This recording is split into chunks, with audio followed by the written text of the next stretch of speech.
The encounter. The storm had appeared out of nowhere. Dr. Maya Chen cursed under her breath as she secured her research equipment against the howling wind. Her small research outpost on Isla Solitude wasn't built for weather this severe, but she'd weathered worse in her 5 years, studying marine ecosystems in this isolated corner of the Pacific. Maya squinted through the rain-streaked windows at the churning ocean. Massive waves crashed against the rocky shoreline, sending spray 30 feet into the air. Equipment readings would be useless in these conditions. She was turning away when a flash of iridescent color caught her eye. Something large thrashing in the water about 50 yards offshore. What the hell? Maya grabbed her binoculars, wiping the lenses frantically as she focused on the spot. Through the rain-blurred glass, she could make out what looked like an animal struggling against the current. It had a sleek, spotted coat that shimmered with an unnatural bluish tint under the storm clouds. Maya had documented every species on this island and its surrounding waters. Whatever this was, it didn't belong here. A wayward sea leopard, perhaps. But they weren't native to these waters, and the coloration was all wrong. Damn it. She was already pulling on her wetsuit. The sensible part of her brain, the part with a PhD in marine biology, told her it was suicide to go into that water. But the part that had made her choose a life of isolated research over a comfortable university position wouldn't let her watch any creature drown without attempting a rescue. The cold hit her like a physical blow as she pushed her small rescue boat into the churning water. The outboard motor struggled against the powerful waves, threatening to flip the vessel with each surge. Maya gripped the throttle with white knuckles, keeping her eyes fixed on the thrashing creature ahead. As she drew closer, her scientific mind registered details that made no sense. The animal was feline in appearance, but its proportions were wrong. Its limbs seemed too numerous, and that coat, no earth mammal had pigmentation like that. The spots weren't just spots. They were complex geometric patterns that seemed to shift and pulse with an internal light. "Hang on," Maya shouted over the storm, knowing the creature couldn't understand her, but needing to voice her determination anyway.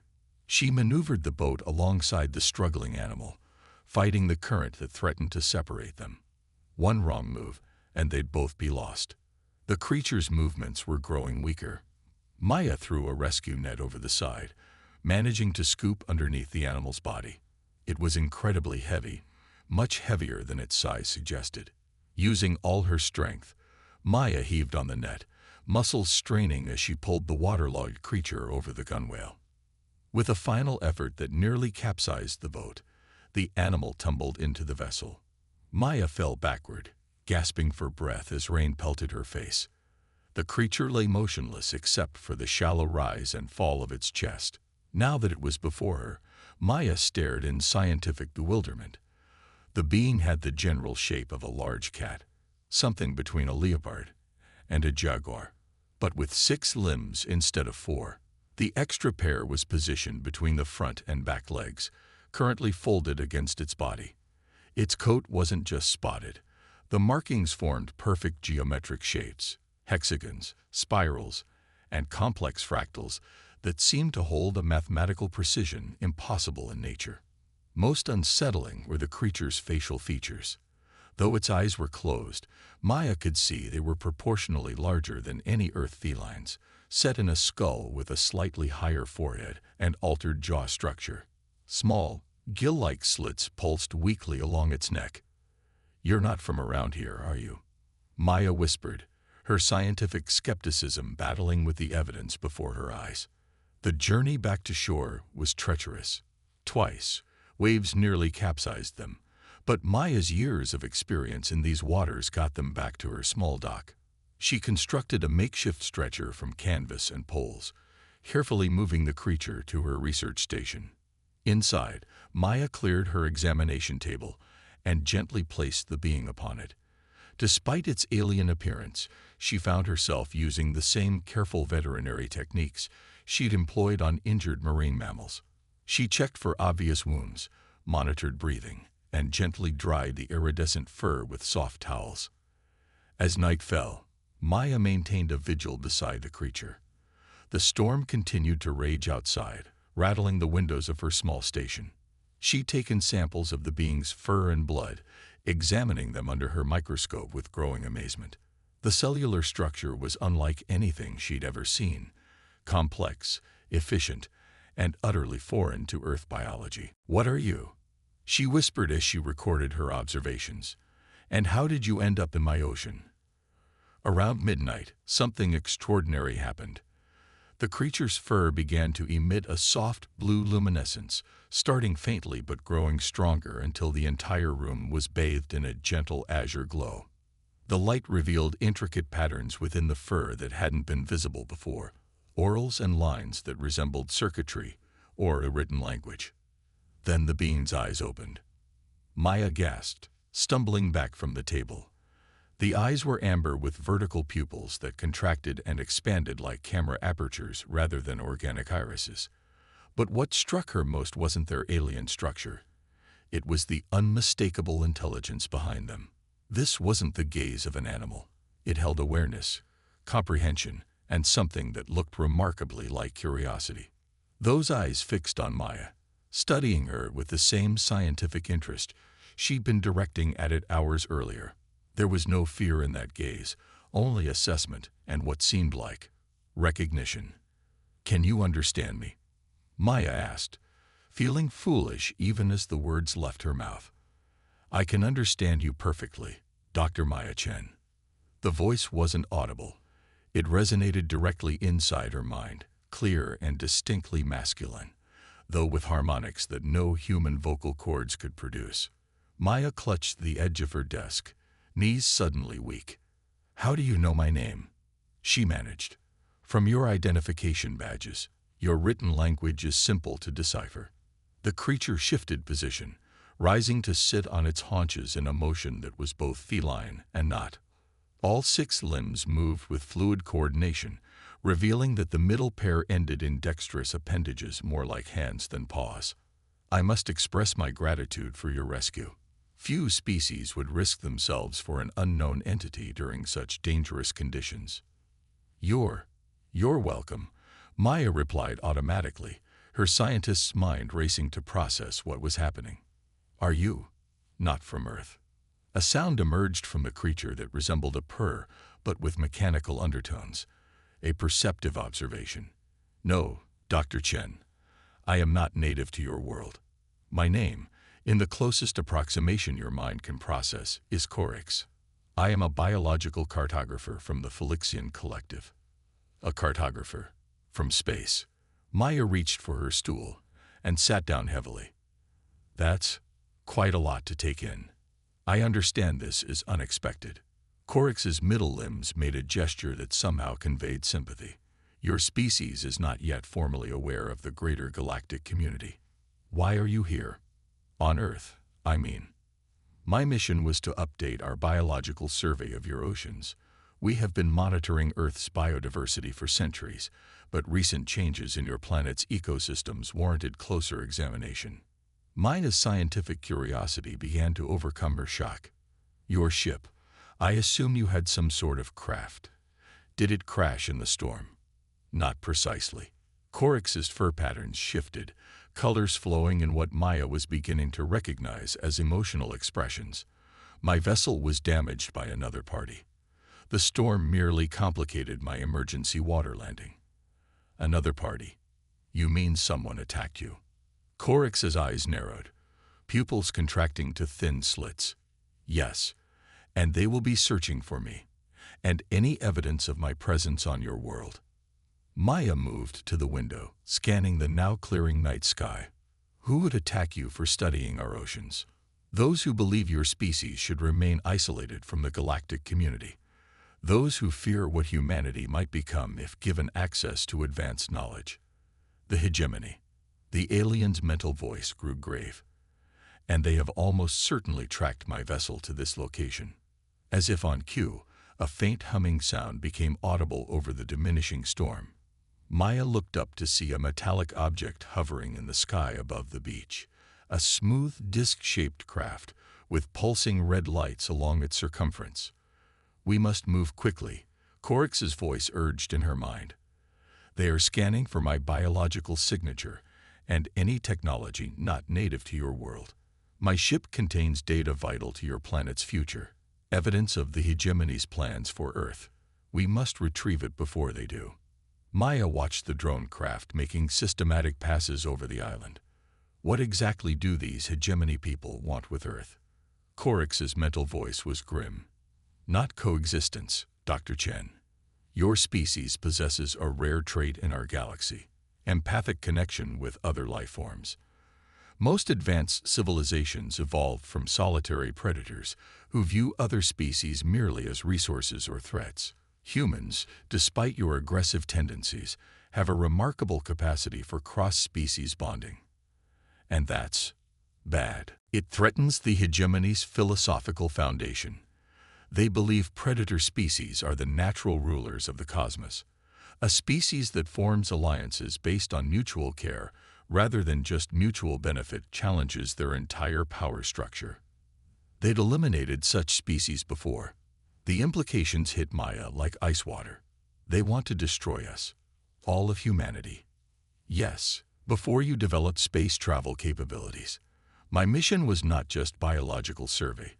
It was to gather evidence of their plans to present to the Galactic Council. That evidence is in my ship's data core. Without it, the Felixian Collective cannot intervene in time." The drone craft was moving closer to the research station. Maya made a quick decision. "Where exactly did your ship go down?" "Approximately 300 meters offshore, in 25 meters of water."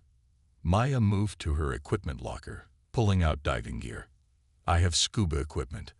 I know these waters better than anyone. There's a network of underwater caves we might use to approach undetected." Corix studied her with those intelligent amber eyes.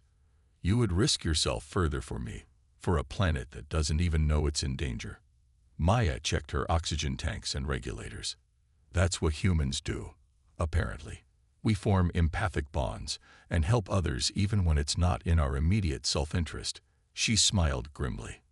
"Now let's go recover your data before those hegemony drones find us both." The Alliance, the night ocean, was a different world. Maya led Corix along the shoreline, keeping to the shadows as the scanning drone continued its methodical search pattern overhead. The storm had passed, leaving a sky brilliant with stars. Stars that now held new meaning for Maya, knowing some housed civilizations that had been watching Earth for centuries. "How well can you swim?" Maya whispered as they reached a small cove, sheltered by overhanging rock. "My species evolved in both arboreal and aquatic environments," Corix answered mentally. "I can navigate underwater effectively, though not indefinitely." "Good." Maya handed Corix a spare breathing regulator. "This supplies oxygen. Can your physiology use it?" "Yes. While my primary respiratory system differs from yours, I have auxiliary oxygen processing capabilities compatible with your atmosphere." The alien examined the equipment with obvious interest, those middle limbs manipulating the regulator with surprising dexterity. Maya noticed small suction cup-like structures on the pads that would allow for grip even underwater. "The drone seems focused on the northern peninsula right now," Maya observed. "We should enter the water here and use the underwater cave system to approach your ship's location undetected." A sound strategy. However, Corix's fur patterns shifted to a more urgent configuration. "We must hurry. The scanning drone is merely the first wave. If it detects either my ship or my biological signature, the hegemony will dispatch retrieval units." "How much time do we have?" "If we are fortunate, perhaps one of your Earth hours." Maya nodded, double-checking her diving equipment. "Then let's not waste it. Stay close to me in the caves. It's easy to get disoriented." They slipped into the water silently, the cool embrace of the ocean closing around them. Maya switched on her underwater light, keeping the beam low and close to the seabed. Corix swam beside her, his six-limbed form moving with natural grace through the water.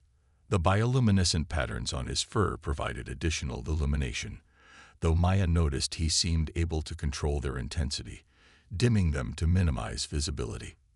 The entrance to the cave system was a dark crevice in the coral reef that ringed the island. Maya had mapped these underwater passages during her years of research, using them to study the island's geological history and unique marine life. Now that knowledge might help save her entire species. "Your world has remarkable biodiversity," Corix commented as they swam past schools of nocturnal fish and swaying sea fans. "Even in this small area, there are species with potential genetic applications we hadn't anticipated." Is that why the Felixian Collective is interested in Earth? "For our genetics," Maya asked through the communication system in her diving mask. "Partially, but our interest is primarily preservationist. We document and protect biological diversity throughout the galaxy. Your planet is something of a marvel, an evolutionary crucible that has produced unusually varied and adaptable life forms." They navigated through a narrow passage, the rock walls closing in around them before opening into a larger underground chamber. Maya led them upward into an air pocket, a natural dome where they could rest and adjust their equipment. "And the hegemony, what do they want?" Maya asked as they treaded water in the dim cavern. Corix's eyes glowed softly in the darkness. "Resources, territory, and the elimination of potential philosophical rivals. They represent an alliance of predator-evolved species who believe that competition and dominance are the only natural laws of consequence. Empathic species like yours challenge that worldview by demonstrating that cooperation can be evolutionarily advantageous. So we're a threat not because of our technology, but because of our capacity to care about other species." "Precisely. The hegemony fears what humans might become if you join the galactic community. Your tendency to form alliances based on shared values, rather than just shared interests, could shift the balance of power. They'd eliminated emerging empathic civilizations before." Maya felt a chill that had nothing to do with the cool water. "How close are they to doing that to Earth?" "Too close. The data core in my ship contains evidence of their planned first strike locations, your major population centers. Without that evidence, the Galactic Council won't authorize intervention." "Then let's get moving." Maya checked her oxygen levels and submerged again, leading them through another series of twisting passages. After 20 minutes of careful navigation, they reached the exit of the cave system. Maya held up a hand, signaling Corix to wait, while she cautiously peered out into open water. The ocean floor sloped away sharply here, descending into deeper waters. There was no sign of the scanning drone from this underwater vantage. "My ship is approximately 100 meters in that direction," Corix indicated, extending one of his middle limbs toward deeper water. The emergency protocols would have initiated a controlled submersion to minimize detectability. They swam cautiously across the open water, staying close to the ocean floor, where coral formations provided some cover. As they approached the coordinates, Maya saw it, a sleek, oval-shaped vessel about the size of a small bus, partially embedded in the sandy bottom. Unlike human spacecraft, it had no visible engines or external components. The entire hull was a smooth metallic surface with subtle contours that suggested it was designed for both atmospheric and underwater travel. "The hull integrity is compromised," Corix observed as they drew closer. "But the central chambers may still be accessible. The data core is located in the navigation center." A narrow fissure had opened along one side of the craft, just wide enough for them to squeeze through. Inside, the vessel was dimly lit by emergency lighting strips that pulsed with a soft blue glow similar to Corix's bioluminescence. The interior architecture was unlike any human design. Curved, organic-seeming surfaces with no sharp angles or obvious mechanical components. Corix led Maya through a series of chamber-like compartments, each seeming to flow into the next without conventional doors. The alien moved with purpose toward what appeared to be the central hub of the ship, where several crystalline structures protruded from surfaces that resembled a control console. "The data core is intact," Corix confirmed, his mental voice reflecting relief. "But extracting it will require." His thought was interrupted by a deep, rumbling vibration that resonated through the ship's hull. Small particles of debris drifted down from above. What was that? Maya asked, anxiety spiking. The hegemony has arrived. Coryx's fur patterns shifted to a tense configuration. They're using a gravity pulse to locate my ship. We have very little time. The alien moved quickly to the crystalline array, his middle limbs manipulating components with precision. A cylindrical object about the size of a human forearm emerged from the console, an intricate lattice of crystal and metal that pulsed with internal light. The data core. All evidence of the hegemony's plans is contained within. Another, stronger vibration shook the vessel. Through the hull breach, Maya could see a cone of intense light penetrating the water from above, a searchlight of immense power cutting through the darkness. They found us, Maya said. We need to go. Now. Not through the breach, Coryx cautioned. They will be scanning that area directly. Is there another way out of these waters? Maya thought quickly. The cave system connects to a series of underwater springs that emerge inside the island's central volcanic caldera. It's a tight squeeze in places, but it might get us away from their search area. Lead the way. They exited the ship, Coryx clutching the precious data core against his body with his middle limbs. The searchlight was systematically sweeping the ocean floor, moving inexorably toward the crashed vessel. Maya led them along the seafloor in the opposite direction, using coral formations and rock outcroppings for cover. They had almost reached the cave entrance when the searchlight caught them in its beam. Immediately, the light focused on their position, and Maya could feel a strange pressure in the water, some kind of directed energy field. Tractor beam, Coryx explained urgently. They're trying to immobilize us. We must reach the caves quickly. The pressure was increasing, making it harder to swim forward. Maya's scientific mind raced through possibilities, considering the physics at work. If it was an energy field designed to attract or immobilize, perhaps. The volcanic vents. Maya pointed toward a series of small fissures in the ocean floor where superheated water emerged from the island's geothermal activity. The thermal disruption might interfere with their technology. Coryx immediately understood. They changed course, swimming directly over a field of hydrothermal vents. The scalding water created a turbulent mixing zone where hot and cold currents collided, generating a chaotic thermal environment. The tractor beam's pressure wavered, then released as they passed through the thermal plumes. Taking advantage of the momentary freedom, they made a final push for the cave entrance, slipping inside just as the searchlight reacquired their previous position. Impressive thinking, Dr. Chen, Coryx commended as they navigated the dark passages. The hegemony's tractor technology is indeed vulnerable to extreme thermal gradients, a fact they prefer not widely known. Basic science, Maya replied, though she felt a surge of pride at having outwitted an advanced alien technology. Energy fields are typically calibrated for specific environmental conditions. Rapid fluctuations would disrupt the coherence. The caves narrowed as they progressed, forcing them to remove their air tanks at one point and push the equipment ahead of them through a particularly tight passage. Eventually, the tunnel sloped upward, and they emerged into an underground pool within the island's interior. The cavern was illuminated by bioluminescent fungi that clung to the walls, casting the space in ethereal blue-green light. Maya led them to a rocky shelf where they could exit the water and rest. We should be safe here temporarily, Maya said, removing her diving mask. The volcanic rock contains high concentrations of iron and other minerals that might shield against their scans. A fortuitous geological composition.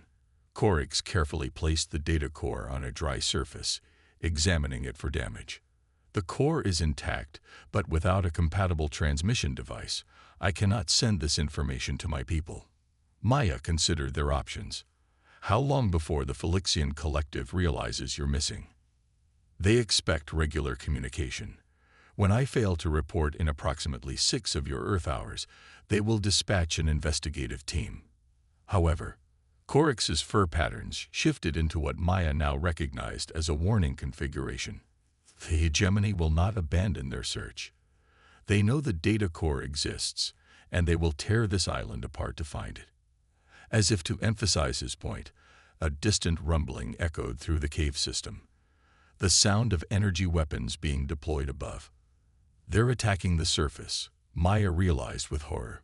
My research station, all my work. I regret the destruction of your scientific endeavors, Korix said solemnly. But we must focus on protecting the data core until my people arrive. The fate of your entire species depends on it. Maya nodded, pushing aside personal concerns. What exactly can your people do? If the hegemony is as powerful as you say. The Galactic Council operates on a principle of non-interference with developing worlds, but makes exceptions when presented with clear evidence of planned genocide. The data core contains precisely that evidence. With it, the Council can authorize a protective cordon around your solar system, preventing the hegemony from approaching Earth. Another explosion shook the cavern, closer this time. The hegemony forces were systematically searching the island.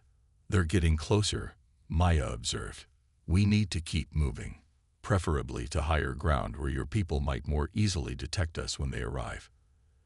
They gathered their remaining equipment and the precious data core, making their way through the twisting passages that led upward through the island's interior.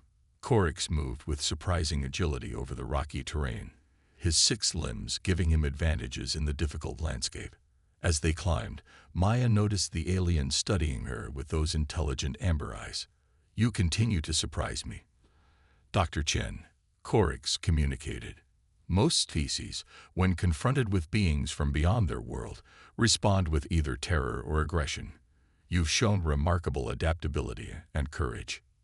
Maybe that's another one of those traits the hegemony finds threatening, Maya suggested. Our ability to adapt quickly to new situations. Indeed, it is precisely such qualities that make humanity potentially valuable allies in the greater galactic community. They emerged from the cave network onto a high ridge near the island's central peak. From this vantage point, Maya could see the devastation below. Her research station was now a smoking crater, and systematic destruction was spreading outward as the hegemony forces searched for them. 3 disc-shaped craft hovered above the island, directing energy beams at areas of interest. Smaller drone units swarmed between them, conducting closer scans of the terrain. We're exposed up here, Maya noted with concern. Necessarily so, Korix replied. My people will need to detect my biological signature to locate us. The higher elevation improves our chances. The alien's fur began to glow more intensely, the patterns shifting into what appeared to be a deliberate configuration. A signal. Won't that attract the hegemony too? Unfortunately, yes, but it is a calculated risk we must take. Sure enough, one of the scanning drones altered course, turning toward their position on the ridge. Maya looked around desperately for cover, but the rocky summit offered little concealment.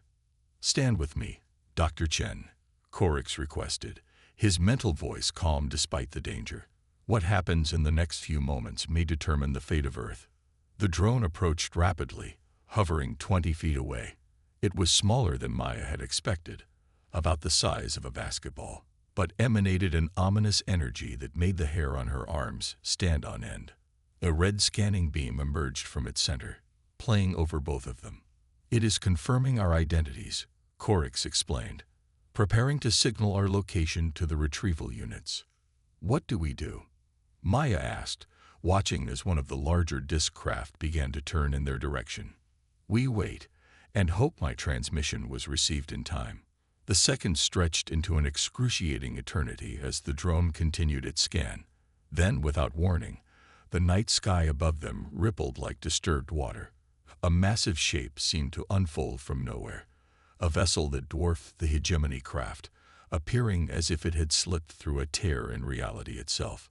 The new arrival was beautiful and terrifying, an organic-looking ship with flowing lines that resembled a massive ocean creature. Patterns of bioluminescence, similar to Korix's fur, pulsed along its hull. The Astral Sentinel, Korix's mental voice held reverence, a Phylixian collective defense vessel. The effect on the hegemony forces was immediate. The scanning drone retreated with alarming speed, and the disk craft began evasive maneuvers. But a pulse of blue energy from the Phylixian vessel froze them in place, some kind of immobilization field that even affected the energy weapons, causing their beams to dissipate harmlessly. A smaller craft detached from the Sentinel, descending rapidly toward Maya and Korix. "We are saved, Dr. Chen," Korix communicated, his relief palpable. "And with the data core intact, so is Earth." The smaller vessel hovered before them, and a hatch spiraled open in its underside. A platform of light extended downward, a gravity lift. "This will transport us aboard," Korix explained. "You should come with me." Maya hesitated. "Me? Why?" "Because you have demonstrated qualities that the Galactic Council needs to understand about humanity. Your willingness to risk yourself for an unknown being, your quick thinking under pressure, your scientific adaptability. These are the traits that make your species worthy of protection and perhaps eventual membership in the wider community of worlds." Maya looked back at her devastated island. Years of research destroyed, but in its place was the possibility of something far more significant, humanity's first official step into a larger universe. "What will happen to Earth now?" she asked as they stepped onto the gravity platform.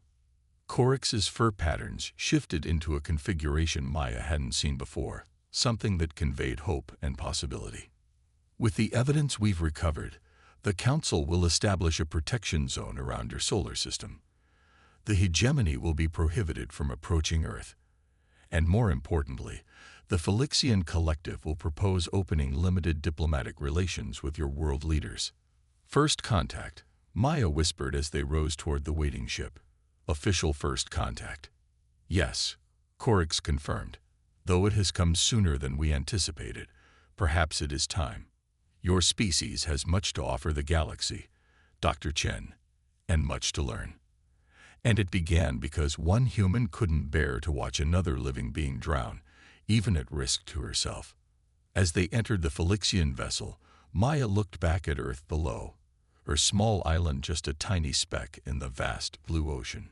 She thought about how a simple act of compassion had potentially changed the course of human history. "Sometimes," Korix observed, sensing her thoughts, "the most profound galactic changes begin with the smallest acts of kindness."